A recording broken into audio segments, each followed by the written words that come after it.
Welcome back to the channel. We're here once again with our old 1995 Ford Escort Wagon, known as the Sippy Cup, in this garage. If you just joined us now, there's a playlist for this thing where I've done all kinds of work to it, and we'll do a whole bunch more in the future. And I will link that for you right up there, as well as down in the description, so you can go get all caught up. Right now, I'm in the middle of a whole bunch of suspension, steering, and brake work, and I'm about to tear apart about half the interior. And I can hear you saying to yourself, "Self? Why would this idiot take apart half the interior to do a bunch of suspension, steering, and brake work?" Well, the answer to that is to access the rear strut bolts, you have to remove the interior sail planes on both sides. So that guy and that guy both gotta go. I would swear up and down that on coupes you can access the rear strut bolts just through the speaker grills. Pretty sure you can, but it's been a while now. You absolutely cannot do that on a wagon. So all of this has gotta come out. So I was just going to do a suspension and rear brakes video all in one shot because the rear struts are only like 4 nuts and bolts and they just fall off the car. It wasn't any big deal. Now it's kind of a bigger deal. And here we are ready to do our rear suspension work. Crazy, right? Looks worse than it is, but it's still not good. If you'd like to see what it took to get here, check out the Escort taillight replacement video. Just felt it was a little more appropriate to document it there for whatever reason. And here we are at our under the car portion of the suspension video. We've just got 2 strut bolts here that should be 17 millimeters on each side to run out, plus the 2 nuts up inside the car to take off, and the strut assemblies will come out. And then our anti-sway bar link right back there has been broken off for years, so I don't think I'll need the grinder to cut it off. I think I can probably just get on it with a set of channel locks and yank the pieces out. Let's see. I guess I could get on that hex head. Oh boy, she's tight. She is broken, right?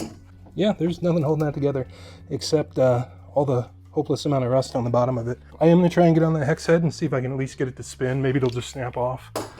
Truth is, none of those things are likely to happen. Yeah, it might be a 13. We'll give it a shot. She's more like a 12, and there's no way the impact's going to fit in there. So it does turn, but not very well. Yeah, if I can spin that real fast with the impact, it might work, but ain't going to happen this way. I do have one really stupid idea that's probably not going to work, but we'll try it. I'm betting this just tries to break my wrist. Yeah, doesn't have enough guts to turn it on its own. All right, grinder time. Unfortunately, you guys are probably going to miss most of the action because I need to be where you were. Try not to cut the control arm in half. I think maybe I did very slightly get into the control arm right there at first, but no big deal. I didn't realize I had this big pocket on it. I think now I can get on that with a punch and a hammer and drive it on out of there. Assuming I have room for such things. I do if you guys aren't in my way. Well, kind of. There we go. Just a tiny little peg of that thing left. You can see rust got so severe in there it actually split out that collar and everything else. This thing's been roached for a long, long time. I think there's just a tiny little nubbins end of it left in the sway bar that I'll have to get out of there probably by about the same means. You get the idea? Well, I knew I was pushing my will at luck with what I was trying to do just from the angle I was at and everything. But reminder, always wear your eye protection. I prefer a full face shield, which is what I was wearing. I think I'm going to try that with the Sawzall next time, just because of what it is and the angle and everything. I think that'll work better and be a little safer. Now there's grinder disc pieces all over under here. Anyway, the issue is I can only see so much with the tool in my way. And the grinder with the guard and everything is about that tall. And I don't want to cut through the sway bar itself. So I'm trying to take a real thin cut. And it turns out the cut was so thin that I was cutting the washer in half. And it must have snagged up sideways in the rubber and grabbed and exploded. So now there are little abrasive chunks all over the place under here, which sucks. So what I'm going to do is use a Sawzall on that because it'll give me 1, better visibility, and 2, I can just take the blade and just follow right along that. It will take a little longer though. Yeah, something like that. There we go. Now hopefully, from one side to the other, I can just like hammer and punch that out. See if the hammer will get it moving. That's a big no. I don't have anywhere to swing from the top. Almost wonder if I have to actually put a grinding disc on and just start grinding on that until it breaks away from its rust. I really hope not. Air chisel? Maybe? I don't know. I'm thinking grinding disc, which again sucks, but what am I going to do about it? And with the grinder down here, there's no room for you guys, so take it as it comes, I guess. So that ended up being the second worst time I've ever had getting a sway bar end link off. The first worst time would have been before I owned a Sawzall or a grinder and anything else. That's the tidbit that came off. What I ended up doing was grinding that flush to the bottom of the sway bar, and it still wouldn't budge. You can see the grinding marks in it there. And I got under there with my MAP gas torch and got it as hot as I dared, because the sway bar is a spring. You don't want to get it too hot. So I got it just before glowing and then just quenched the snot out of it with WD-40. Then I was able to take a bunch to it and just whack it on out of the hole. What a nightmare. What you're seeing around it there is what's left of the washer that used to go with it. And then this portion here is what's left of whatever nut there was. The other side still has a hex on it, so I'm hoping I can just cut it in half and get on it with a wrench and spin it out. That was a fun time. Let's hope the worst is behind us and get these strut bolts out. See if that ends up being famous last words or not. I thought the sway bar end link could be like a 12-second job. It took me an hour to do that. Oh yeah. Good news so far? Yeah, that bolt looks kind of crap. If you watched the front suspension video, you saw those bolts were actually pretty good. This one, not so much. It's actually the rear struts are what convinced me to just replace the bolts. Can lightning strike twice?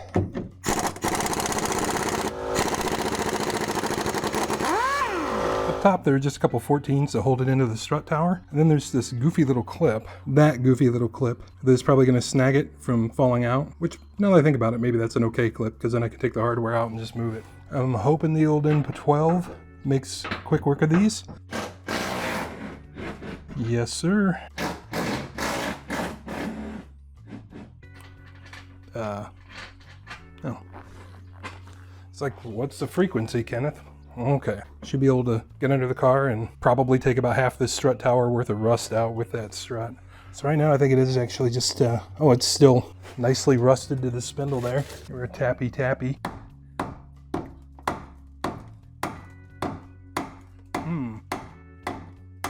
Let's go with a little more horsepower. There we go. And now it should be on that goofy hook, I think. Yeah.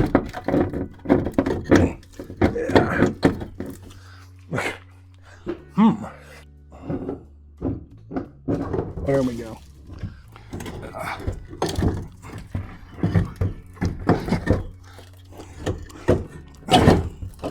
I don't remember these being quite so much fun to wrestle out. It's been a while though. There we go. Oh boy. Yeah, a whole bunch of the car just came out with it. Big old piles of rust. I'm hoping that's mostly strut mount, not strut tower, but it's probably some of both. Send you guys on a mission. I don't think that looks too bad. Of course, I can't see it as good as you guys can right now. Better than I was expecting. The prior Escort I did, this whole side of the strut mount was gone. It was almost to the point where it was only being held in with one stud. Much like up front, I'm going to take a big fistful of axle grease and just smear it around up there. I'm probably going to grab a lot of this stuff too. Palm full of grease all over everything. There is a plastic wheel liner that's supposed to be in here. Like there's one of the screws for it right there that I will probably reinstall as part of this job once it's over. I had it out because I had that filler neck out, and then I had that filler neck out again, which is on the channel. Then I had left it out because I was thinking about trying to undercoat and stuff like that. Then I realized this car had already been rusty and there was no point in really going through all that work. This has been poorly repaired before. I may well poorly repair it again. We'll see. But whatever I do, I'm not going to worry about the plastic liner being back here when I do it. Probably. And over here on the passenger side, our strut tower is a little more advanced as far as the cancer, but not too bad. If you did not know, the passenger side is actually considered the dirty side of the road here in the US. And that is because our road crowns in the middle, you know, just like everywhere in the world, right? Grounds in the middle. The outside will always be the dirty side because that's where all the junk and the salt and everything runs off to. So when I'm going down the road, I'm actually going like this, and this is the curb. So all that crap is laying right there and slung up. So the passenger side usually will be in a little bit worse shape, especially on an older car like this. As also evidenced by the body work that was done on this car before I got it over here on the passenger side. This is all just solid Bondo. Somehow they managed to bend that lip out, and inside the door jamb is Bondo too. So someday I may grind all that out and find out what horrors lie beneath. Probably not today. And there she is, all greased up. At least, you know, the heavy spots have got plenty of grease on them.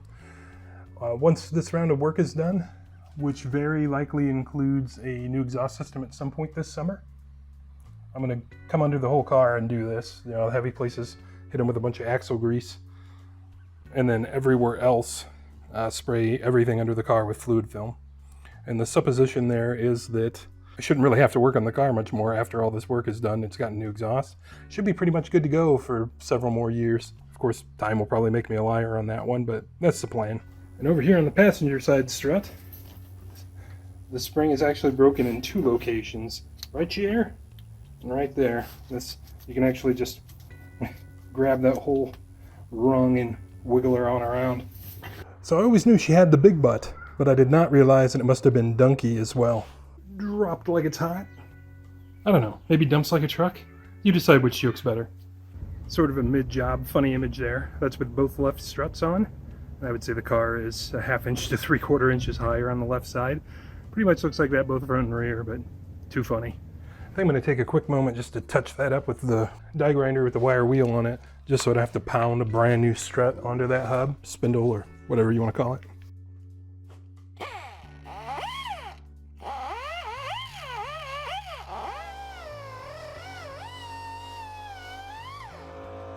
So I'm feeling like getting a sway bar end link put on there. When you get these, they come as just a bag of pieces. This is the assembly order I have elected for. These are just long bolts. So the idea, sway bar, stuff, suspension arm. And I would like to just get this guy in there. I'm not going to tighten it down until the car's on the ground, but I have reasonable access to do it now, so I just kind of want to do it now. Don't mind that big crashing noise behind you. Now on this side, I believe I'm going to come up from the bottom with the bolt, because that's just how I feel today. I can see already this is going to be a job where you guys don't get to watch. Sorry guys, I'm really trying to avoid spending much time under the car with exploded cut-off wheel disc and rust and stuff everywhere, so the only way that I could get in there would have been the way that you would have gotten in there too, but there it is installed, all nice and loose. When I get the other side done, get it back on its wheels is the time to tighten them all up. So now I think it's new strut time. The new strut also does come with a little hangy hook to throw it up there. And I thought that was goofy, but I got a feeling here in a minute I'm going to think that's a genius idea. Also, I did notice that I missed some grease up there, and I did my best to try and fix it for you, but I wanted to let some of you cringe for just a little while. New strut also came with new strut nuts for the top, but again, they do not come with nuts and bolts for the bottom, and I always do like to replace those. But I think just to get started, I'm going to pick it up and see if I can actually hang it on this little hook. So it turns out that hook is entirely stupid. I already smashed it flat trying to install it. I can't see that it serves any actual function. So my next move is going to be just touch on it a little bit and no more problems from it. Why is there... Uh-oh. Have I screwed something bad up? There appears to be oil pouring out of this strut. If that's true, we got worse problems. Yeah, I don't know what's up, but there's oil all over this thing. So somehow, did I just damage it trying to put it in? This thing's been sitting in a box for years. Well, crap. Well, I have another one, so I guess for now I will put this one off in the corner. That sucks. The first thing I'm doing is cutting that hook off. So yeah, stupid hook is gone. One thing I can think of I may have done to cause that one to leak is it wasn't quite lined up, so I did twist it. I would have thought that would have been okay, but maybe not. Maybe, I don't know. Truly don't know what I did. Anyway, this one's going in with no tab, so there shouldn't be any resistance. Yeah, like easy peasy right into the car. And I did notice with the other one in here too, but it doesn't seem like the suspension wants to drop low enough to get it started. And the strut doesn't seem straight to the knuckle, which is why I turned that other one. Maybe I should not have. I mean, it's not like I'm using any force here to do anything. I do wonder how I'm going to get it in, get it assembled. I don't know if the suspension has enough freedom to do what I want it to do here. I don't think the strut has that much more to go up. It doesn't. It's kind of like how hard can I jam the suspension down? The answer is about that far. I'm going to have to look into this a little bit more. So I'm pretty sure I'm the world's biggest idiot. That sway bar link that I temporarily installed back there, even though it's in there loose and the one on the other side is broken, I think it was preventing the arm from dropping enough to get this strut assembled. So I think now I can push down on it. And it apparently is brass instrument day around here.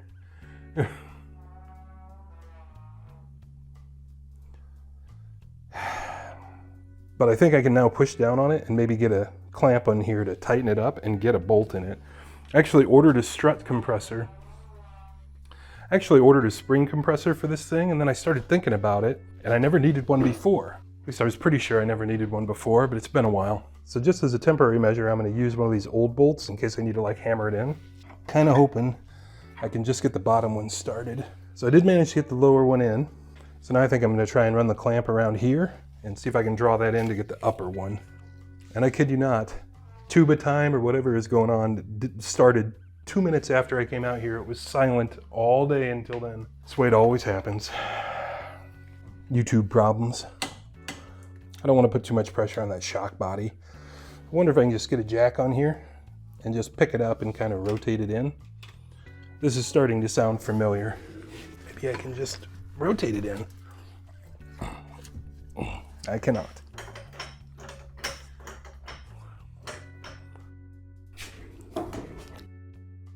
Looks like it's working.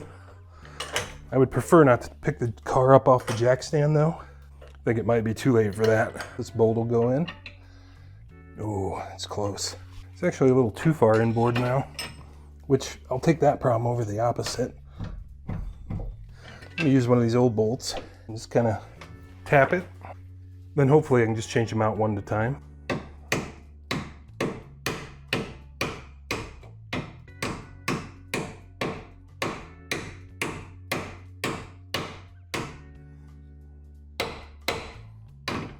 Experiment with the jack while I'm doing this to see if it'll get looser at any point.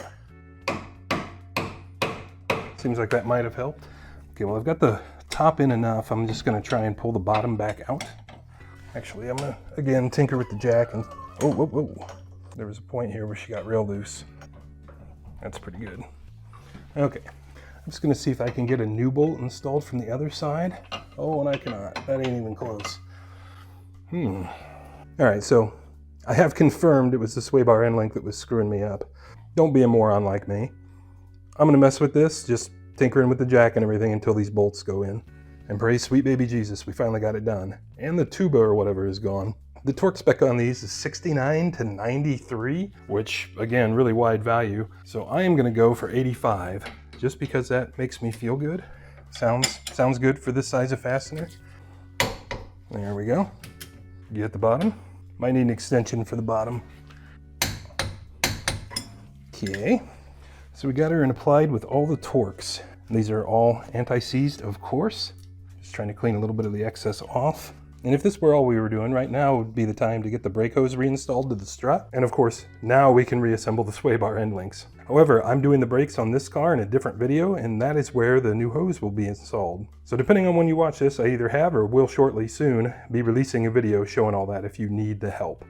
The short story here is there's just a clip here you need to remove, and then you can scooch the brake hose out of your way. It's really not a big deal. And up top here, the book is calling for 22 to 27 for these guys, so I'm just gonna set it at 25 and torque those down. And with that done, now would be the time to reassemble your interior. Also because of Broken Life, I have the interior disassembled for another job, which is to replace some rear taillight wiring harness. So you either already can or very soon will be able to go watch that video if you want to learn how to tear this whole interior out like that. So I think other than telling you the end link torque, and normally I don't really even torque those, I just do it by eye. I just kind of look for a modest amount of grommet squish, but I would say 15-20 foot-pounds is probably the range you're looking for, but that is a guess. That is going to complete our rear suspension rebuild for today. Some of you may notice like control arm bushings and stuff don't look too good. I will never ever be able to get those off of the cross member that holds all this stuff together. It's just so hopelessly rusted, so we're just going to run it the way it is.